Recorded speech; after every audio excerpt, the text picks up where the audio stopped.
Hey guys, this video is from our latest Rick and Johnny podcast. Make sure to check out the full podcast on blogtalkradio.com/Rick and Johnny. I hope you guys enjoyed it. I know Johnny and I had fun recording it.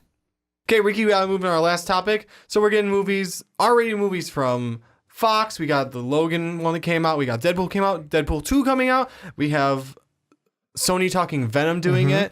And now we have one that is bringing us to our topic. Paramount wants to do one called The Pro. So we want to ask, R-rated movies, good or bad for the fans? Well, I just got to say before we start, what do I do with my hands? I'm not sure what I do with my hands. This is new. I'm not starting the conversation. Do I just hold my hands out like this, Johnny, for the podcast? I mean, you can grab that empty water bottle. Like Doctor Strange before his hands get messed up. Before you have to shake a little bit then. You got to shake, but yeah, no. The thing with this is, and if you're not familiar with the Pro, I'm going to give you the kind of shortened synopsis. And the one thing I will say before I read the Pro, because I know that we've had in the past some viewers have said they would like to be warned about this. It's raunchy, it's inappropriate, so you're warned. But basically, the plot of the Pro is from the Wikipedia.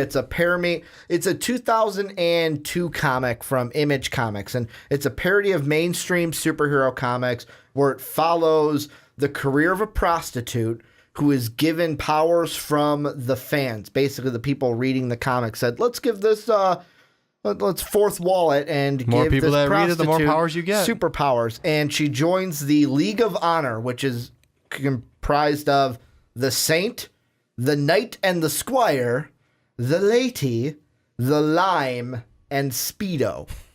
So if you're a DC fan, the Saint is Superman, the Knight and the Squire is Batman and Robin, the Lady is Wonder Woman, the Lime is Green Lantern, and Speedo is Flash. So there's your parody right there. And together, they fight an array of lackluster villains such as the noun and the adverb until her coarse language and actions, violence, bloody retributions, and her fellatio of the Saint. Yeah, no, that's in there.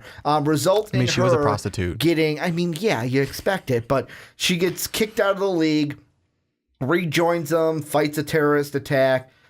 She flies into space holding a nuclear bomb and facing death, more in the effort to save her, the life of her young child than anyone else in the vicinity. Later editions feature the additional 8-page story entitled The Pro versus the Hoe, in which the Pro squares off with a 12-armed prostitute. But the thing with this is I read this, and that was hard. That was really hard to go through because, like, I look at this, Johnny, and I kind of feel like the more we do R-rated, like, the more we do something, something like this is going to creep its way in there and eventually ruin it for everybody. Because here's what I'm thinking of is, to me, why was Deadpool so, like, oh my God, that was amazing. It's basically considered original. It was the first. Yeah. It was the first R-rated superhero movie. Like, we've been talking about, oh man, wouldn't it have been so cool if they could, like I mentioned in our Venom video, how me and Dave during the original trilogy of Spider-Man would talk about, man, if they could make a rated R comic book movie and do Venom and Carnage. Like, how cool would that be? Especially Carnage, because you can't do Carnage without being rated R. And this was actually during the time where that third Spider-Man came out, because Venom was in it. And we would talk about that. And then Deadpool comes out, and people like us are like, oh my God, we finally have one. We have an R-rated comic book film. Then Logan takes that through the roof. It's just a phenomenal movie. A different version of the rated R film. Well, and it's one of those things, it's taking a character that we have known so long that's kind of been held back by the rating and been, the leash is off, big boy. Yeah, and you know what? Go actually, and play. Which is cool is they took Hugh Jackman as well as the budget, took a cut just to be able to make it. You know what? no, let's not do a PG-13 for our final film. Hugh Jackson's done enough Wolverine movies and enough movies overall. He could take that one pay cut, right? Exactly. No, he decided to take it so we can make this rated R. Yeah, I'm fine with that, which is good. I'm glad they did that because it needed to be, especially with his last film, and that he knew it was going to be his last film. Charles Xavier, Patrick Stewart. Thank you. Didn't know until the screening that I'm done too. Last one. Yeah, but I feel like that this kind of a movie is, especially with how everything is, because like right now the big superhero dominated movie companies are Sony, Fox, Disney. And Warner Brothers. Yes. If you're not one of those four, like, it's an off shot right now. Because you've got Marvel is with Disney, DC is with Warner Brothers, X-Men is basically Fox, and then Spider-Man is Sony. Spider-Man and Fantastic Four is Fox. Yeah. They're in one of them, and then Spider-Man is Sony. So if you're not one of those four, those are kind of the heavy hitters. I kind of feel like this Paramount saying, yeah, we're going to do one too, and they're going to do this. It isn't that much of a, hey, we're going to make fun of, like, it can go either one of two ways. Hey, we're going to make fun of all these superhero movies, or it's going to be, you're at the end of it going, I knew somebody was going to fuck it up. Yeah. Somebody was like, I have this thought of seeing this movie, The Pro, and going, and this is why we can't have nice things. This is why we can't have nice things, is because someone's got to come in and fuck it up. What do you think? You know what? I'm going to say it's possible. And this is me being but see how nice you about said it. It's possible. Yeah, if you couldn't see my face, it's that... even hear it in your voice. Yeah, you can hear my voice too. You're like, the thing is, I'm just going to say now, me. Paramount, you haven't really been in this game. Yep.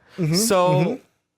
The Pro, and just reading, we didn't even read that last line that we told you about the synopsis until we did this podcast. Yeah. And you couldn't see my face on it because I was looking at Ricky. I'm like, wow, I did not see that coming, which I should have with the rest of it. But you know what?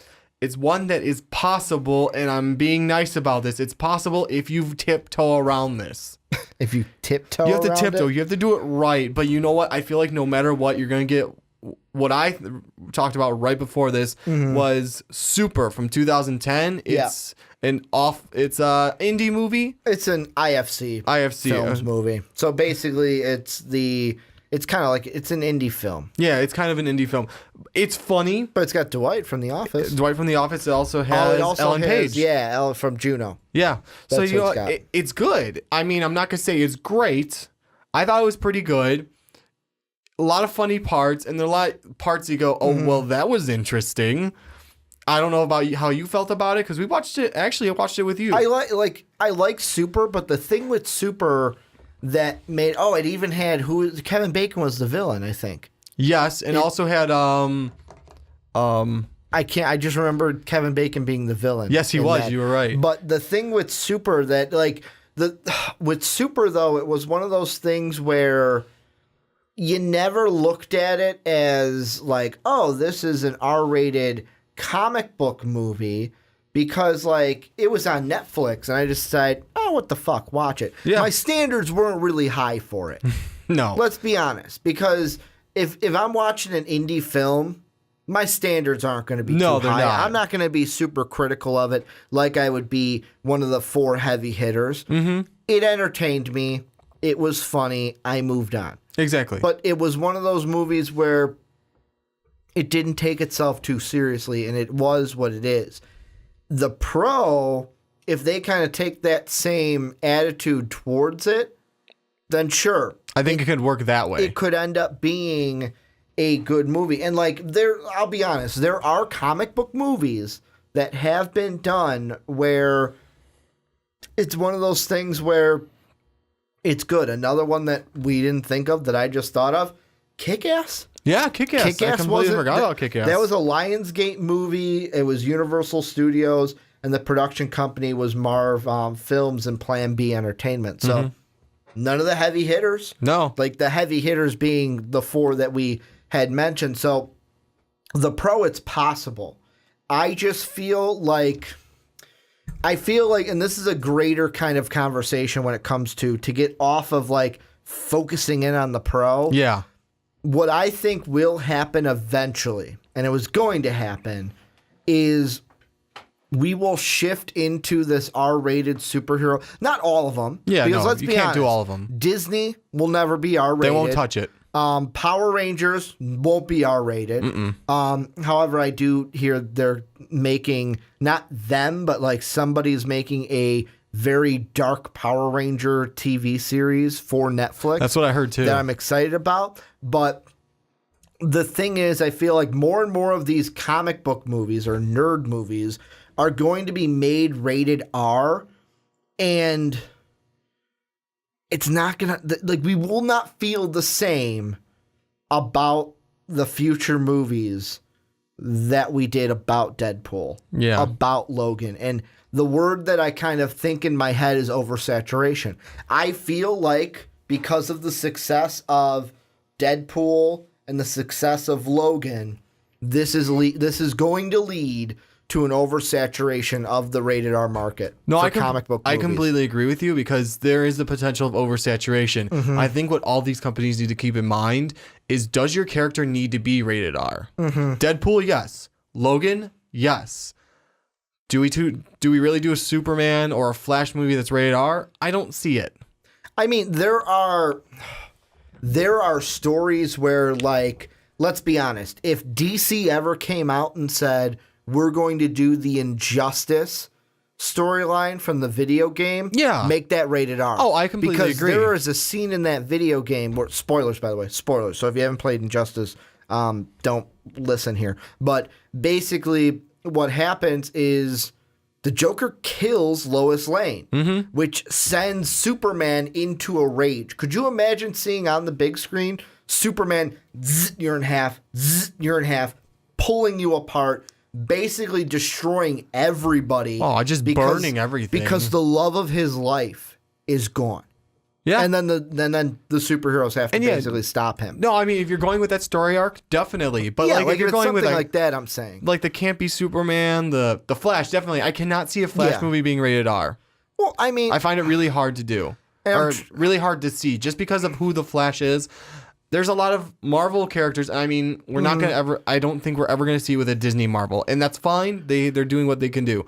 Or doing, not what they can do, they're doing what they do. And it's working for them. Disney will not, like, that is one Disney thing. doesn't usually touch Disney that. will never go rated. They don't have to. No, they don't have to. They do not have to.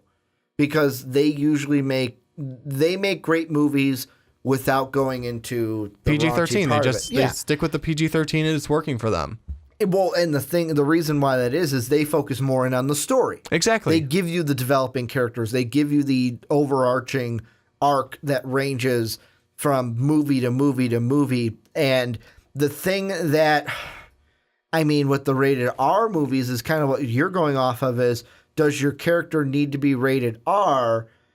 The only character that I could see in the DC universe, because that's what I am as a DC guy. Yeah. The only one from the Justice League that I would say, sure, make him rated R, is Batman. Yeah. No, I completely agree. I'll give you this. For the Batman movie that they're coming out, like that they're planning, could you imagine if they said, fuck it, we're doing Death in a Family, and it's going to be rated R? Yeah. Could you imagine a scene of Jason Todd chained there on the floor, and the Joker's just beating him in the face with the pipe. Yeah, no, that would be... And fucking just taunting him and taunting Batman and just gruesomely just beating the crap out of Jay. Like, I completely agree. That's a story. Make that one rated. Like, that's a story. Make it rated R. Because it has that kind of... Give me chills, actually, remembering that scene. It has that... Well, and you had that in Under the Red Hood. Exactly. But imagine it live action rated R. I'm just going to throw this out there to you, just so we can keep making this rated R. Yep. That same storyline, because later he gets thrown in the Lazarus pit, and that's how he get the Red Hood. Could you imagine, and this is just basically reversing what the Joker did, he's in the pit, and you hear the re-cracking of bones sticking back You into, could.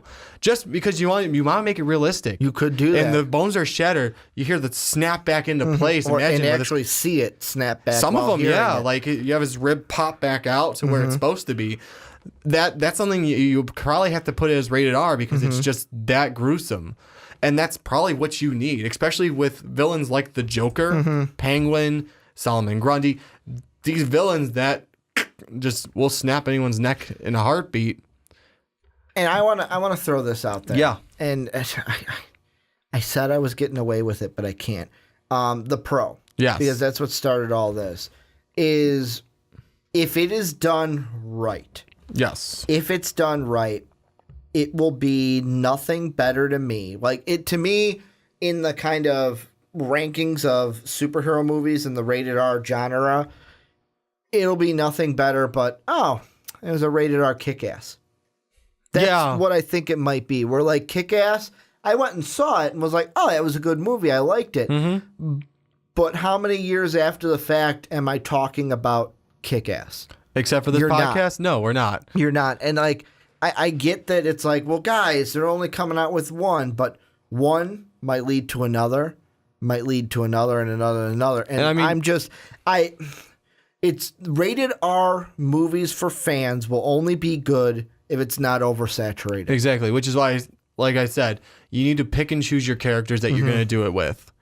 Some, like you said, Batman, we've talked about a few other ones.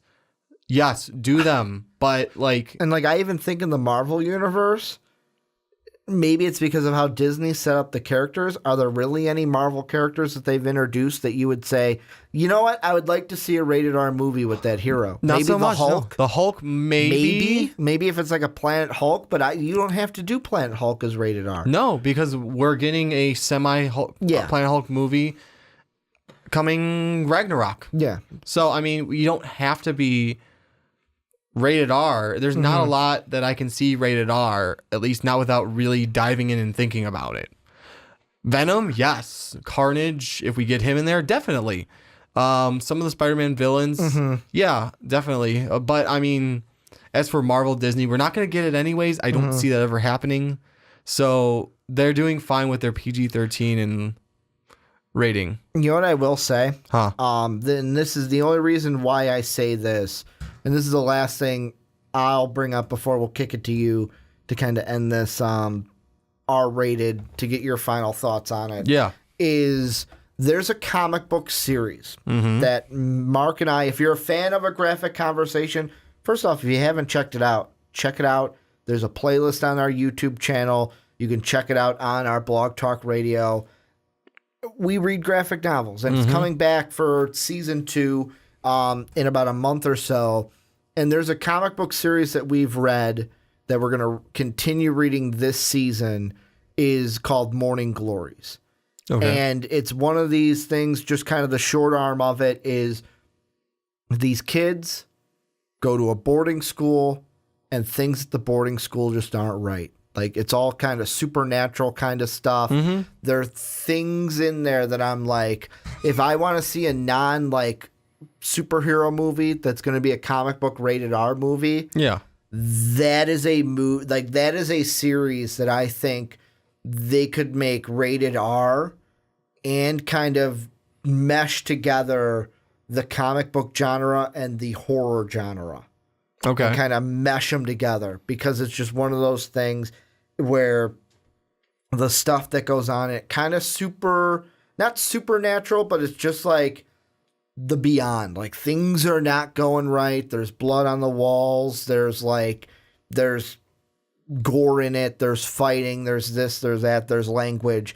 And that is one where I'm like, Paramount, if you really want to make a serious rate, let's be honest, the Pro, they want to make, I get their idea. They want to make fun of all the other comic book movies because that's where we are right now. But I just feel like if we get that, it's going to take away the meaning of the rated R's. And I bring up Morning Glories because, like I said, that would be one that is not a Batman, Superman, Wonder Woman, Captain America, Thor, that I could see someone going, yeah, that needs to be rated R. That's not one of the main superhero ones. So to me, just to kind of close it up on my thought, oversaturation. If we do not oversaturate the market, it'll be fine. As soon as we start to oversaturate the R-rated comic book movies, that's when we fall into trouble. What are your closing thoughts with this good and bad R-rated movies? Good. You know what? It's possible to keep doing it. Like you said, don't oversaturate any of these companies. And you know what? The pros could start this off. It's going to have other companies that don't normally do any of this stuff doing it as well. Just pick and choose what characters, what comic books, not even just comic books. Like you said, the Morning Glory, anything that you're going to do, pick and choose if it really needs to be rated R or not. Because if you oversaturate stuff, it gets old. It does. So you know what? I mean, and it's like I said, it's going to take away, and we will not get those movies like Logan, like Deadpool. they won't have near the feeling that they did when they first came out. And yeah, eventually anything can get overdone, and that's why you don't oversaturate it and overdo it in the beginning. No, and that's it. And this is where we're actually going to flip it onto you guys to end the podcast. What do you guys think with rated R comic book films? Do you think that we're going into an oversaturation? Do you think that more R-rated films is good and the oversaturation would be good for the market? Or do you think it's bad? What do you think down below in the comment section? But Johnny, podcast 1 is over here for the end of March Madness here on the Rick and Johnny podcast. You can follow myself at Ricky Widmer. This guy over here is at War Machine 9085. And Most Valuable Podcast is at Most Valuable Pod. If you like the channel, you like what you're kind of looking here on YouTube, listening to, go ahead, hit that subscribe button, hit that like button. If you guys really love it, want to help us out a little bit more, go check out patreon.com/Most Valuable Podcast. Just an extra way for you guys to help support the channel so that we can continue to make videos like this and maybe eventually make this the full-time thing so we can entertain you guys more often and on a bigger daily basis. But I want to thank you guys for either watching on YouTube or listening on Blog Talk Radio. Thank you guys, and as always, have a good day, everybody. Thank you, and I hope you enjoyed the Rick and Johnny podcast. Want to see more of them? Click right here. Comment down below what you did like, what you didn't like, what more you want to see of so we can know how to get this towards you guys. Thank you, and enjoy.